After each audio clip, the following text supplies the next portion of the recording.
Study IQ IAS, आपका selection हमारा mission.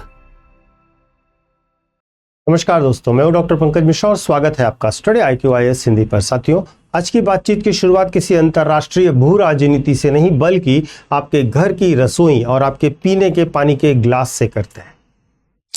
अगर मैं आपसे कहूं कि रोज सुबह जिस पानी को आप अपनी चाय के बनाने के लिए इस्तेमाल करते हैं या जो पानी आप अपने बच्चों को पिलाते हैं उसमें यूरेनियम हो सकता है। जी हाँ, वही यूरेनियम जिसका इस्तेमाल परमाणु बम बनाने के लिए किया जाता है। क्या आप जानते हैं पंजाब से राजस्थान के बीच में एक ट्रेन चलती है जिसे वहां के स्थानीय लोग कैंसर ट्रेन कहते हैं। क्यों? क्योंकि यह उस पूरे इलाके का पानी जो स्थानीय लोग पीते हैं वहां पर जिंदगी नहीं मौत बांट रहा है। यह कोई थ्रिलर फिल्म की कहानी नहीं है दोस्तों, यह भारत सरकार के केंद्रीय भूमि जल बोर्ड CGWB के लेटेस्ट डेटा रिलीज की वह कड़वी और खौफनाक हकीकत है जिसे हम जल दिवालियापन और ट्रिपल कंटेमिनेशन चैलेंज कह रहे हैं। आज इस इन डेप्थ एनालिसिस में हम उस अदृश्य जहर को समझने का, उसका पर्दाफाश करने का प्रयास करेंगे जो शायद अभी आपके नल से टपक भी रहा है और आपको भनक तक नहीं है। तो साथियों, डेटा क्या है, सबसे पहले उसकी बात करते हैं। अभी हाल ही में जो CGWB है उसने देश के 15,000 से ज़्यादा अंडरग्राउंड वाटर सैंपल्स की जांच के बाद एनुअल रिपोर्ट जारी की है। आंकड़े सिर्फ डराने वाले नहीं हैं बल्कि एक राष्ट्रीय आपातकाल की ओर इशारा कर रहे हैं। हम सब जानते हैं भारत दुनिया में भूजल यानी कि अंडरग्राउंड वाटर का सबसे बड़ा शोषक है। हम अमेरिका और चीन दोनों के कुल मिलाकर इस्तेमाल होने वाले जल से भी ज्यादा मिट्टी से जल निकाल रहे हैं, खींच रहे हैं। हम 62% सिंचाई में, 85% ग्रामीण पेयजल में और 50% शहरी जलापूर्ति इसी अंडरग्राउंड वाटर के द्वारा कर रहे हैं दोस्तों। अब आप सोचिएगा कितना ज्यादा दोहन हो रहा है।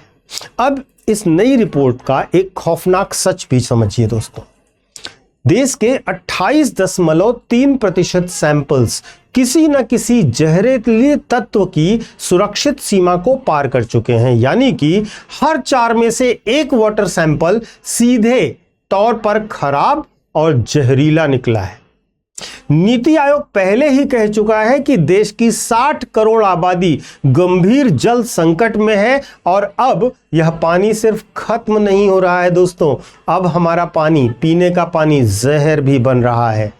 आइए इसको हम वैज्ञानिक तरीके से समझते हैं, थोड़ा साइंटिफिकली बात करते हैं कि आखिर हमारे पीने वाले पानी में मिल क्या रहा है। इसे हम रिपोर्ट में जो देखते हैं, रिपोर्ट में कहा गया है ट्रिपल कंटेमिनेशन चैलेंज, यानी कि इसके 3 बड़े विलेन हैं।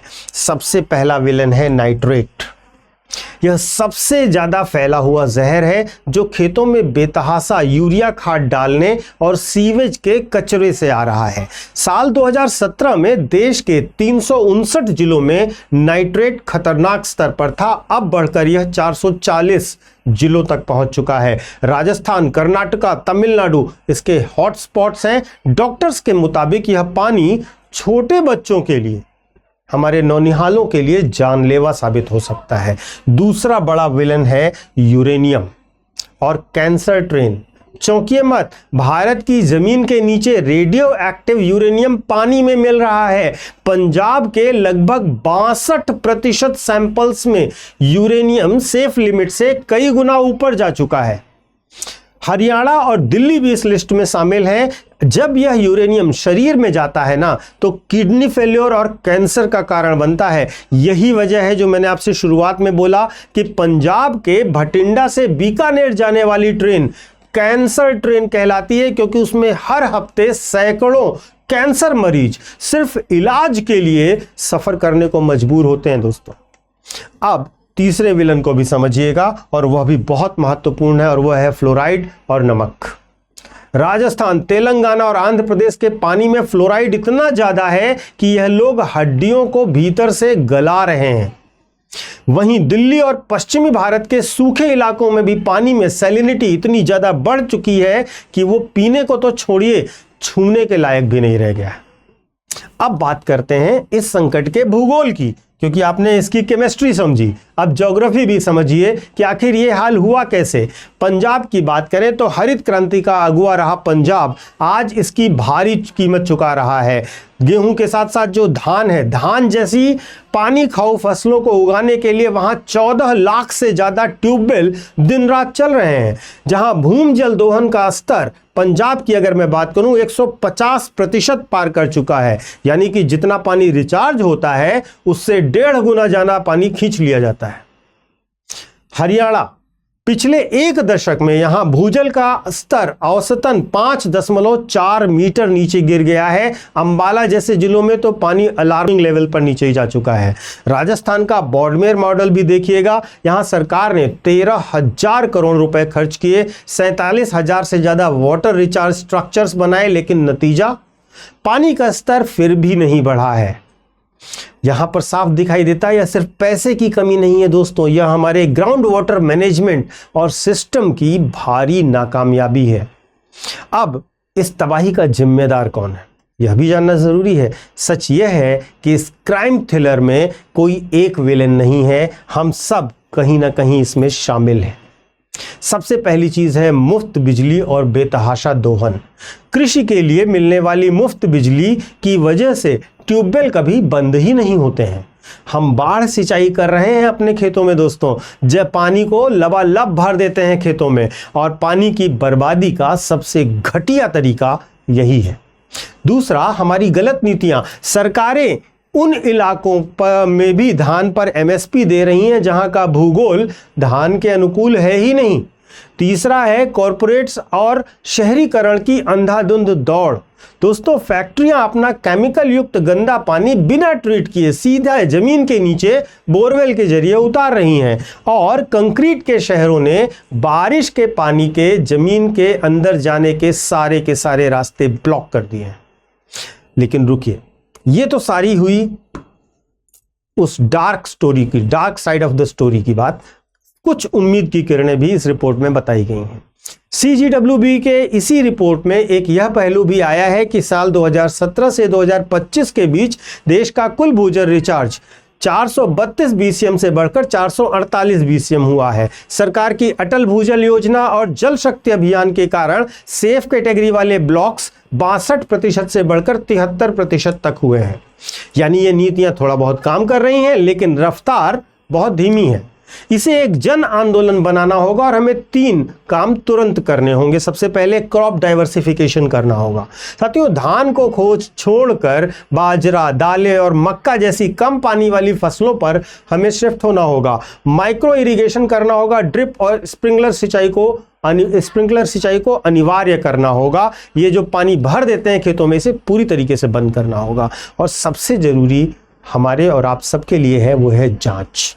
साथियों, आपके घर में जो आरओ लगा हुआ है ना, वह हर जहर को फिल्टर नहीं करता है। अपने जिले के जल विभाग या CGWB के लैब में जाकर अपने पानी की जांच करवाइए। यह बहुत मामूली शुल्क में या कई जगहों पर मुफ्त भी हो जाती है। और साथियों, चलते चलते एक बात मैं बहुत ईमानदारी से आपसे कहना चाहूंगा, और आप सोचिएगा जरूर कि बैंक का खाता जब खाली होता है ना, तो सरकारें लोन या बेल आउट पैकेज दे देती हैं, लेकिन जब प्रकृति का यह वाटर बैंक दिवालिया होगा ना, तो दुनिया के किसी भी सरकार या कोई भी तकनीक हमें बेल आउट नहीं कर पाएगी। संयुक्त राष्ट्र की रिपोर्ट साफ कह रही है कि हम टिपिंग पॉइंट के बेहद करीब पहुंच गए हैं। आज अगर हम नहीं संभले तो हमारी आगे आने वाली पीढ़ी को विरासत में सिर्फ जहरीली बंजर और जमीन और बंजर भविष्य मिलेगा। अब फैसला आपके हाथ में है दोस्तों। इस गंभीर विषय पर अपनी राय अवश्य कमेंट कीजिएगा, और आपके आसपास और आपके दैनिक जीवन में पानी की क्या स्थिति है उस पर जरूर अपनी राय दीजिएगा, क्योंकि यह संकट एक मूवमेंट की तरह हमें सबको दिखाना भी होगा। इसके लिए सबको जागरूक करना भी होगा। यहाँ पर केवल बात करने से काम नहीं चलेगा, सबको जागरूक कीजिए, क्योंकि जल संकट आपके जीवन से सीधा जुड़ता है दोस्तों। अपनी राय कमेंट अवश्य कीजिएगा। मैं आपको अपने सोशल मीडिया हैंडल्स बता देता हूं। यूपीएससी मेंटोर पंकज सर के नाम से आप मुझे कनेक्ट कर सकते हो इंस्टा और टेलीग्राम पर। यहां पर आपको मेरे वीडियोस के लिंक मिल जाएंगे, और इसके साथ साथ मैं आपको एक छोटा सा अनाउंसमेंट भी देना चाहता हूं। जो बच्चे 2027, 2028 या 2029 का लक्ष्य लेकर यूपीएससी की तैयारी करना चाहते हैं, वे हमारे साथ कनेक्ट हो सकते हैं। हमारे नए बैचेस शुरू हो रहे हैं 7 जुलाई से, और इन बैचेस में आपको स्मार्ट मॉडल पर क्लासेस मिलेंगी। महत्वपूर्ण रूप से इन बैचेस की डिटेल आप डिस्क्रिप्शन बॉक्स में दिए गए लिंक पर जाकर या हमारे ऐप या वेबसाइट पर जाकर देख सकते हैं। और साथ ही साथ अगर आपको कोर्स में एक अच्छा डिस्काउंट चाहिए तो आप एक कोड इस्तेमाल करिएगा, इसे नोट कर लीजिएगा, पीके लाइव। इस कोड को लगाते ही आपको मैक्सिमम डिस्काउंट हमारे हर एक कोर्स पर मिल जाएगा। Thank you so much. जय हिंद। स्टडी IQ IAS, आपका सिलेक्शन हमारा मिशन।